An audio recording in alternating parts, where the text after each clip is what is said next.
More than 36,000 people have been killed and tens of thousands have been injured by the devastating earthquake that struck Turkey and Syria exactly a week ago. But miraculously, people are still being pulled alive from the rubble. There's anger, though, about the pace of rescue and aid, especially in Syria, already ravaged by the long-running war, and by Syria's President Bashar al-Assad, who's accused of limiting humanitarian efforts. Many of the hardest-hit areas in Syria were already devastated by Syrian and Russian bombings. Of course, Russia has been focusing that firepower on Ukraine for the past year, also striking critical infrastructure like the country's power grid, hospitals and schools. Meantime, more than 65,000 war crimes have been reported in Ukraine, and the Western Alliance has committed to investigations and accountability. My first guest tonight, Beth Van Schaack, is the U.S. Ambassador at Large for Global Criminal Justice, and she's joining me now from her trip to Bangladesh. Ambassador Van Schaack, welcome to the program. Thank you. Can I just ask you to start with Syria, because we are getting more and more complaints that actual, illegal non-intervention essentially is happening, that Bashar Assad is not allowing humanitarian access despite international law. Indeed, the arbitrary withholding of humanitarian aid in an armed conflict situation can be a violation of the laws of war, and using starvation as a weapon of war is a criminally punishable war crime.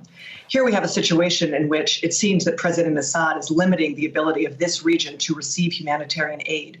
And of course, this is a region that is largely controlled by rebel groups and opposition groups, which suggests that this is by design. And he has complained, and his government is saying it's all because of sanctions imposed by the international community. But we've been told by U.S. government, John Kirby, just on Friday, that there are exemptions and that sanctions do not limit humanitarian aid, especially in these circumstances. Is that correct, Ambassador? Indeed, sanctions regimes have waivers within them for the provision of genuine humanitarian aid. And this would include food, medical care, et cetera, especially in a crisis situation as we have here. The problem is really that during the period in the Security Council, there were three pathways to provide aid to Syria during the conflict. Russia then vetoed those resolutions. So now there was only one route to provide humanitarian aid. That route has now been damaged by the earthquake. And so in order to force the provision of humanitarian aid, we would need a new Security Council resolution to create a new pathway. And the fear is, of course, that Russia will veto that again in support of its client state, Syria. So, Ambassador, this obviously leads me into the the equally important conversation about holding Russia accountable for crimes inside Ukraine. But if you can't even get Russia in its diplomatic capacity to allow basic humanitarian aid into Syria, what hope do you have of holding them accountable for the direct accusations of war crimes and crimes against humanity? Indeed, there are now three pathways to justice that are operational. Number one is the courts in Ukraine. And as you mentioned, there's more than 65,000 incidents of war crimes and other potential atrocities that have been registered.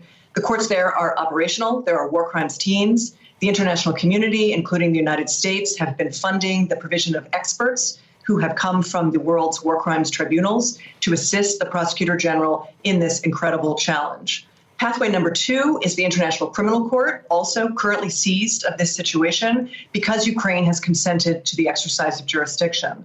And then finally, you have European courts and legal authorities that are starting investigations, working through a joint investigation team, sharing information and strategies in order to be able to bring charges when perpetrators come within their jurisdiction. This, however, is the major challenge. As perpetrators remain in Russia, it will be very difficult for many of these justice pathways to operate unless in absentia trials are allowed. But none of these efforts require the consent of Russia. And so all of these investigations are moving forward. So just quickly, will trials in absentia be allowed? Is there precedence for that? There is precedent, and under the Ukrainian system, they are allowed, and there have been some cases. For example, some cases of sexual violence and other war crimes have been brought in absentia where a defendant was identified, but they did not have him in custody. The International Criminal Court, however, cannot exercise jurisdiction in absentia. All it can do is issue an arrest warrant and then ultimately confirm charges against an individual. But it cannot move forward without the custody of the accused. Can I ask you about the various pathways, as you mentioned? There does seem to be, I'm not going to say hodgepodge, but an alphabet soup of different jurisdictions, from the Ukraine to the International Criminal Court to Europe, etc. How does that help or complicate the efforts to streamline the pursuit of justice? Indeed, I often get asked whether this is a chaotic situation, and the word I prefer is decentralized. There are a number of different nodes where justice is happening. The European authorities are increasingly united and coordinated amongst themselves under the umbrella of the Eurojust Genocide Network, but also this joint investigative team that many European states have joined that includes the prosecutor of the International Criminal Court. So while there are a number of efforts happening around the world, they are increasingly coordinated and talking amongst themselves, sharing information, sharing potential evidence, all in the interests of justice. What should people in Ukraine expect? What are the realistic expectations? We've talked about tens of thousands of allegations of crimes. We've talked about all the groups that are being funded and really seem to want to, including Ukrainian human rights and other groups inside the country there. And yet we know, I guess, from precedent that these processes take a very long time. What should people who've lost their family members or who've been violently attacked, sexually attacked, what should they expect realistically? They should expect that the international community delivers justice wherever it can be found. This will involve cases in Ukrainian courts, and the prosecutor general will have the unenviable task of sifting through those 65,000 incidents and determining which ones there is sufficient evidence to prove, they have which ones the defendant is available, identifiable, and whether or not he can work up the chain of command in order to reach more senior figures who may have been the architect of violence. They should also expect the international community to support the International Criminal Court, which is exercising jurisdiction. The court has essentially global jurisdiction, a number of open investigations in other wartime and atrocity situations, and so it needs the assistance of the international community. A number of states have now seconded personnel, provided additional voluntary contributions, et cetera, to all of these justice efforts. So this is, as you mentioned, a daunting task. It's an intergenerational challenge, but there are no statutes of limitations for war crimes and other atrocities, and so we can be bringing cases for the next decade. There are still some cases being brought against living Nazis. One of the last cases that Germany brought was against a very elderly secretary who had been part of the Holocaust, and so we will be prosecuting these cases for many, many years to come. Well, it's important to put it in that kind of historical and timeline context. But I want to ask you about the United States is obviously, and through your offices, prominent in the attempt to get justice. But you are not members of the ICC. What are the limits of what the U.S. can actually do? Indeed, we have not ratified the treaty that created the International Criminal Court. But over the years, there have been many ways that we have been able to support the work of the court. This includes information sharing with the prosecutor. It includes issues of witness protection. We've helped to deliver 2 suspects to The Hague, one who showed up at our embassy in Kigali, Rwanda, asking to be brought to The Hague, and another who was found essentially fleeing in Central Africa. Both of those defendants have now gone before the court. That's okay. They've gone before the court. I guess the big question for many Ukrainians and many people watching is, will Putin ever be charged? Will you be able to establish a chain of command and command responsibility? And if he is either publicly or secretly indicted, is there ever any realistic chance that he might be, brought before a court? I go back to Slobodan Milosevic in Bosnia, who we followed the war crimes court against him at The Hague. And yeah, he was taken in, but he was arrested inside by his own people and then handed over. What do you think in Russia today? Well, I don't think Slobodan Milosevic ever thought he would see the inside of a courtroom. He was obviously proven wrong. This will take time. There may require a political transformation within Russia such that he is no longer in power. This may It may involve finding jurisdiction over lower level individuals first. We've seen a fair amount of schisms happening within the defense infrastructure of Russia, various generals being moved around as the strategic blunder of this war becomes more and more apparent, and that Russia fails to perform on the battlefield and, in fact, is performing quite poorly, and it has been associated with atrocities literally everywhere that Russia's forces have been deployed. And so some of these individuals may either be tossed out of the country or they may decide to leave on their own or risk falling out of a window, for example, as we've seen. So eventually, courts will get jurisdiction over these perpetrators. And your mention of command responsibility is important because prosecutions can be brought against the direct perpetrators, but also against individuals up the chain of command who knew or should have known that their subordinates were committing abuses and who failed to take the necessary steps to either prevent those abuses or to prosecute those individuals after the fact. And so Putin could be prosecuted as a direct perpetrator for ordering these offenses or under this doctrine of command responsibility. Let's just go to where you are right now. You're at Cox's Bazar, which is a world-known refugee camp. Most recently, it has all the refugees from Myanmar who also accuse the junta of terrible war crimes and want justice. You've said that Ukraine, or you wouldn't want Ukraine to suck all the energy and oxygen out of the accountability discussion. What is happening to bring accountability for the Myanmar refugees? Indeed, part of the reason I am here is to deliver the message that the international community has not forgotten about the genocide that the Rohingya people experienced at the hands of the Myanmar military. Indeed, I'm at the largest refugee camp in the world. Upwards of 1 million individuals are here fleeing genocide in neighboring Myanmar. I met today with survivors and with their advocates, and every single one of them spoke about the importance of justice. There are, as in Ukraine, multiple different pathways to justice. There is a case that has been opened at the International Criminal Court because Bangladesh is a member of that statute. And so crimes of deportation that involve the crossing of an international border can be brought before the International Criminal Court. But also the Gambia, which is a West African nation, has brought suit against Myanmar for state responsibility for genocide under the Genocide Convention. That case is moving forward, and one of the women with whom I spoke had traveled to The Hague in order to support that case. In addition, we've seen Argentina, Germany, and other national courts open or entertain petitions by complainants, by victims, in order to potentially bring suit before their own national courts under principles of extraterritorial jurisdiction. So the process these cases is are all moving forward. Yeah. The process is moving, but the challenge remains the same of custody of the accused. Yep. Well, Ambassador Beth Van Schaack, thank you so much indeed for explaining all of that to us, especially on a day like this where accountability is in such focus. Tonight, Biden's silent. No word from the President of the United States after 3 unidentified objects were shot down in the course of 3 days over North American airspace. We do know that one object shot down on Friday over Alaska was the size of a car. Another one shot down over northern Canada on Saturday was a small metallic balloon. And a third object shot down yesterday over Michigan was shaped like an octagon. But what was in these objects and where they came from is a complete mystery to the American public tonight. And we're covering this from all angles with Phil Mattingly at the White House, and Selena Wang is on the ground in Beijing, where the government is now accusing the U.S. of sending spy balloons to China, something the U.S. denies. But I want to begin with you, Phil, at the White House. Can you take us behind the scenes at the White House? I mean, right, so it goes from they know about a balloon and nobody says anything, and then somebody sees it, it gets shot down, and now here we are, 3 more shot down, and the whole thing has multiplied. Why the silence, and will we hear from the president?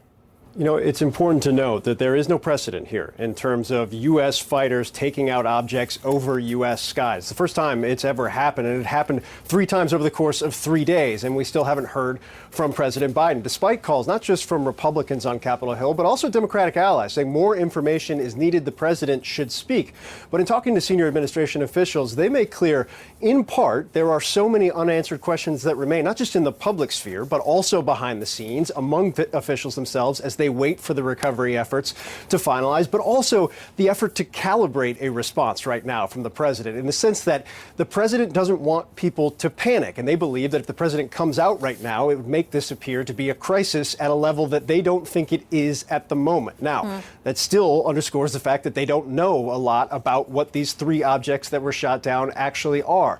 But when they look through their response at this point in time, they've talked about the officials that they've had out publicly. John Kirby earlier today, the Secretary of Defense, Lloyd Austin spoke to reporters earlier today, and trying to give regular briefings about what they do know, and think that is the calibrated response that's necessary at this moment in time. Now, behind the scenes, I'm told the president is being briefed at a very regular clip about updates, obviously speaking to governors, speaking to lawmakers, the Hill being briefed as well. Tomorrow, classified briefing for all 100 senators. A lot of questions, fewer answers, but still ramping up pressure to hear not just from top administration officials, but the president himself, Aaron. All right, Phil, thank you very much. And as the White House tonight denies a remarkable accusation made by China's foreign ministry that the U.S. has illegally flown high-altitude balloons over Chinese airspace at least 10 times in 13 months. Let's go to the ground in Beijing, where Selena Wang is out front tonight. So, Selena, the Chinese government is now making accusations about the United States. And I guess the context here is the U.S. did not know China was sending balloons like this over the U.S. Then they finally realized what one looked like. They could look back in history and see others. So in that context, I guess it's questionable that they themselves had been sending balloons over China. But nonetheless, that appears to be the accusation. Right, Aaron. What we're seeing Beijing do is come out with these much bolder and more aggressive accusations and claims. They're essentially presenting a completely different narrative with an alternative set of facts that the U.S. flat out rejects. So really the strategy here is to counter what the U.S. is saying with their own accusations, repeatedly calling America the world's largest surveillance empire and saying it's common for U.S. balloons to illegally enter other countries' airspace, including China's, which is a claim that the U.S. says is false and just an attempt by Beijing to do damage control. And at the regular Ministry of Foreign Affairs press briefing, the spokesperson claimed that last year the U.S. sent warships and planes to carry out close-range reconnaissance against China 657 times. Now, meanwhile, state media also reported on Sunday that they've spotted their own UFO above waters near an eastern port city and were preparing to shoot it down. Now, they gave no further details about the object, and it's still unclear if it's been taken down. But this incident has gone viral on China's tightly controlled social media. On Monday morning, this was the top trending topic on Weibo, with two related hashtags racking up more than 900 million views. Wow. And the top comment on that story is essentially mocking the U.S. for overreacting. It says, quote, "Thanks to the demonstration made by the U.S., we must report it in a high-profile manner when we shoot down the object." Now, I spoke to a Singapore-based defense expert, Drew Thompson, who said, look, China's messaging lacks credibility and it is contradictory, but it's largely really directed to the domestic audience. Aaron. All right, Selena, thank you very much. And I want to go out front now to Democratic Congressman Andre Carson of Indiana, a member of the Intelligence Committee and the newly established House Select Committee on China. And Congressman, I very much appreciate your time. So 3 more unidentified airborne objects shot down over the weekend. All we seem to know is their shapes. I mean, I guess I don't want to say it's funny, but I mean, we know one shaped like an octagon. That appears to be all we know. Based on what you're hearing in your briefings, what are they, and are they from China? Well, look, I've been sounding the alarm on this issue since I chaired the first open hearing on unidentified aerial phenomenon 50 years a year ago. And after our open hearing, we experienced an increase in reported sightings, which shows reduced stigma allowed more pilots, more people to say something when they saw something. You know, there was an unclassified report that was released last month as a result of our hearing. And the main takeaway was that we have to continue studying and investigating these things. So in the last several years, as you point out, Congress has paid a lot more attention to unidentified flying objects, or unidentified aerial phenomenon, as I know they're called. And as you point out, you chaired a hearing on the topic. Marco Rubio, chairman of the Senate Intelligence Committee, at one point, and I quote him, said, you know, there's a stigma on Capitol Hill. I mean, some of my colleagues are interested in this topic and some kind of giggle when you bring it up. But I don't think we can allow this stigma to keep us from having answers to a fundamental question.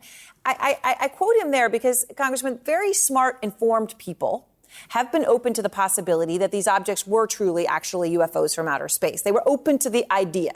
Meantime, we find out that China has been sending spy balloons over the United States, and from the reporting right now, at massive scale. Do you feel, Congressman, that the intelligence community failed here? I don't. Look, in some cases, objects spotted in the sky were no more than debris. In other cases, as we've seen, they could have connections to the Chinese government and even non-state actors. There's a lot we still don't know. We don't know whether these objects were completely benign or if they had something to do with a foreign government.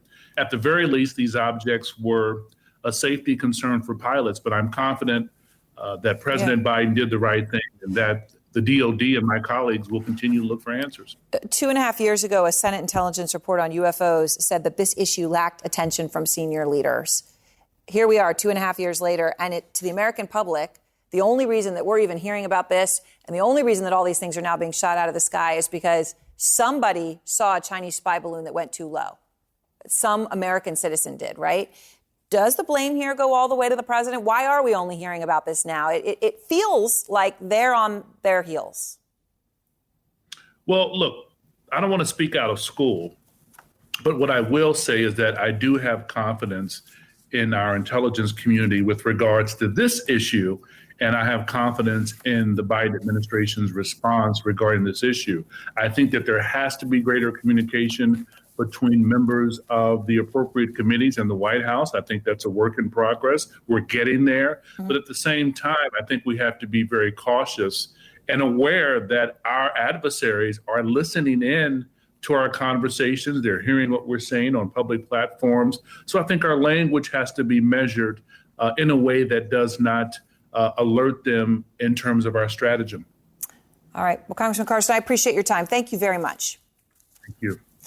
And next, the Republican Senator Tim Scott of South Carolina, reportedly ready to run for president. At the same time, another South Carolinian, Nikki Haley, is expected to make her announcement this week. Can either beat Trump.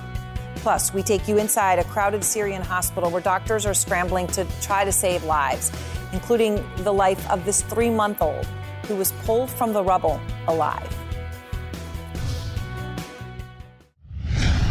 Tonight, Governor Ron DeSantis threatening to cut ties with the College Board that administers advanced placement classes. This whole fight is rooted in DeSantis' objection of an AP African American Studies course that he claims pushed a political agenda. The College Board was the one that in a Black Studies course put queer theory in, not us. They did that. They were the ones that put in intersectionality. They put in other types of neo-Marxism into the proposed syllabus. In Florida, we do education, not indoctrination. This College Board, nobody elected them to anything. They're just kind of there, and they're providing service. And so you can either utilize those services or not. And there's the threat. So these comments from DeSantis came after the College Board criticized DeSantis publicly. Now, it is important to note that this AP course syllabus that DeSantis is speaking about had already been revised once in addressing some of the issues DeSantis raised. Now, the College Board says that it didn't do so based on pressure from the governor. Nonetheless, it was some of the issues he raised which were removed. Out front now, Eric Erickson and Karen Finney. So, Karen, you heard Governor DeSantis today, right? He loves this issue. He returns to it again and again and again. Is he smart to revel in this particular fight? Oh, I think he believes that this is a winning issue for him. And this is, from a political context, more evidence, of course, of Ron DeSantis really moving to the far right and really trying to claim that mantle and claim that lane in what is likely to be a crowded 2024 Republican primary.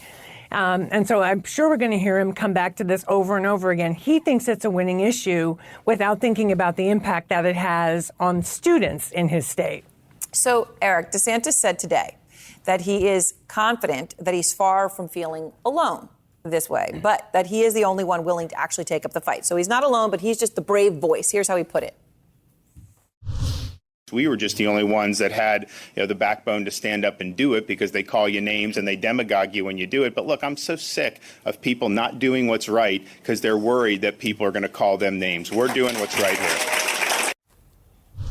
So, Eric, he's made his bed and he's climbed in it, and happily so. He thinks this works, and he certainly appears to think this is going to work for 2024. Is there any question that this is about anything other than 2024?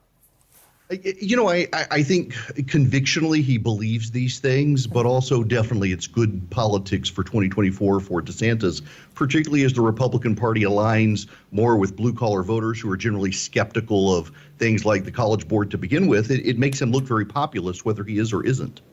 So, let's speak of the GOP race for 2024. Obviously, DeSantis he's waiting, okay? Who knows what he's waiting for? Maybe he's waiting for more knowledge about Trump, but he's waiting, even as he speaks. And the Wall Street Journal is reporting that others are not, that Republican Senator Tim Scott of South Carolina, they say, is laying the groundwork that he wants to run for president. He's holding an event this Thursday in South Carolina to mark Black History Month, just one day after the state's former governor, Nikki Haley, is expected to launch her 2024 bid. Eric, do you see a lane for Senator Scott in 2024?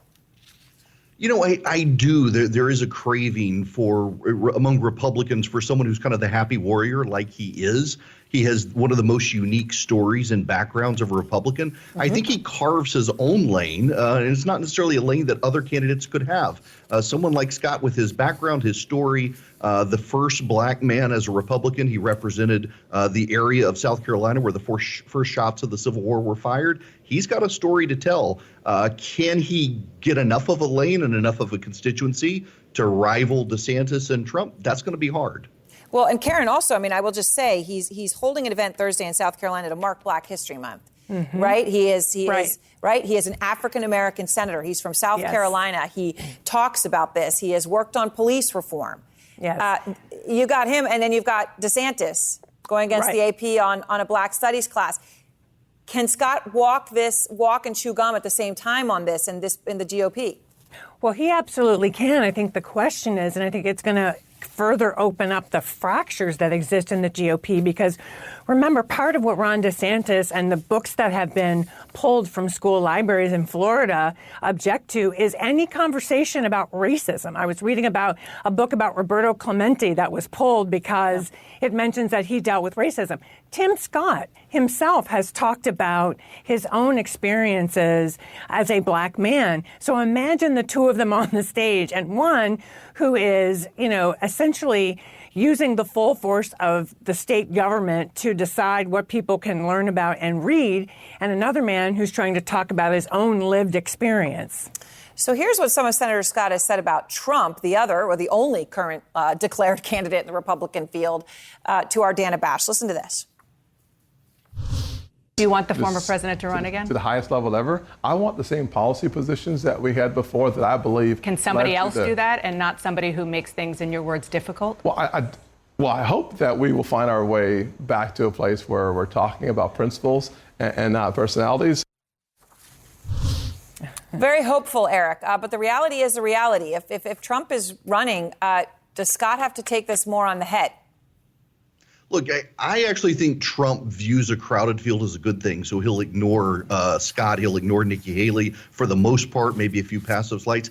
Trump is worried about DeSantis, and he thinks the more people who get into the field, the better it is for him. So he kind of welcomes Scott, welcomes Haley, and he'll welcome others into the race as well. All right. Thank you both very much. Thanks. And next, for the first time, we're going to take you inside Syria, where the already completely fragile medical system is collapsing because doctors don't have the equipment to treat those who survived the destructive earthquake. And a United Airlines jet nosedives for 21 seconds. Tonight, we hear from a passenger. It's one of those things where you start counting your blessings. You start, asking yourself, is this the last time you're going to see your family? This week on The Assignment with me, Audie Cornish.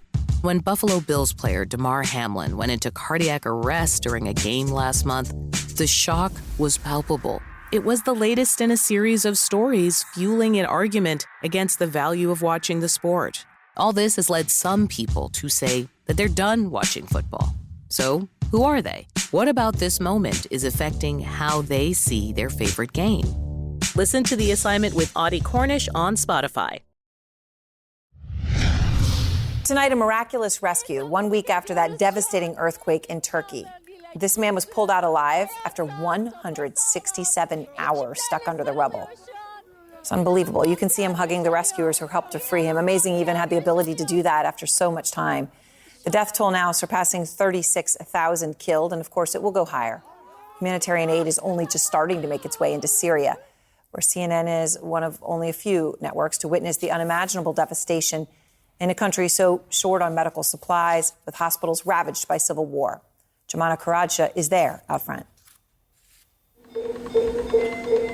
Baby Muhammad takes every little labored breath on his own. No mom, no dad to hold his tiny hand. His parents didn't survive the earthquake. The 3-month-old was rescued by neighbors who brought him to this ICU. In the room next door, we find Ghalia. The 26-year-old will never walk again. The earthquake brought down her family's home and crushed her back. Her stepmom tells us Ghalia and her 3 children were under the rubble for 18 hours. The children survived, but they don't know where they are. In every room of the Syrian hospital, a bittersweet tale of survival. Many more should have been alive today to tell their stories. Doctors say they tried to save them, but didn't have enough supplies to save everyone. The few medical facilities in rebel-held Syria are barely still standing after years of Russian and Syrian regime bombardment that left them ill-equipped to deal with a disaster of this magnitude. We lost a lot of patients because of shortages in medical supplies. If we had them, we could have saved many more lives. This was the scene here last Monday and in other facilities run by the Syrian American Medical Society. This is the biggest disaster we ever had. We dealt with war injuries, but never had to deal with this many casualties at once. The people of this devastated land cried for help, but no help came. Aid to rebel-held northwest Syria is tied in politics and at the mercy of a regime so cruel, even at a time like this. Once again, they're forgotten, they say, on their own, picking up the pieces of their already broken lives. They dig and dig with their bare hands and whatever they can find, desperately trying to reach their loved ones. It's too late for rescues now. They just want to bury their dead. Mohammed is searching for relatives. Expressionless and numb, he tells us 21 of them, including children. In this one little town, officials are telling us more than 30 buildings were destroyed. Those were homes. There were more than 1,000 people in there, they say. Only 400 survived. Life here feels like one endless cycle of loss and grief. Most have been displaced time and time again by more than a decade of war. They're now homeless once again. We were sleeping under the trees, but it was so cold we came here, Sultan tells us. She begs the international community to send them shelters. We just want a tent, she says. I wish we had died with everyone else so we don't go through this, she tells us. We survived only to live this misery and agony. They have nowhere left to run. Millions are trapped in Idlib. It's the last rebel-held territory in Syria. Mohammed says that she and her family fled Aleppo province and came here. She says they escaped the fighter jets and the airstrikes. And she says we came here and the earthquake followed us. She says death follows Syrians everywhere. 700 people lived in this now flattened residential complex. Only a handful survived. Young men from nearby villages came running to help get people out, she tells us. But what can they do? They tried digging. We heard people screaming, "Get us out, get us out." Then they went quiet. They all died. 2 days later, they pulled a little boy and girl. Their dead bodies were still warm.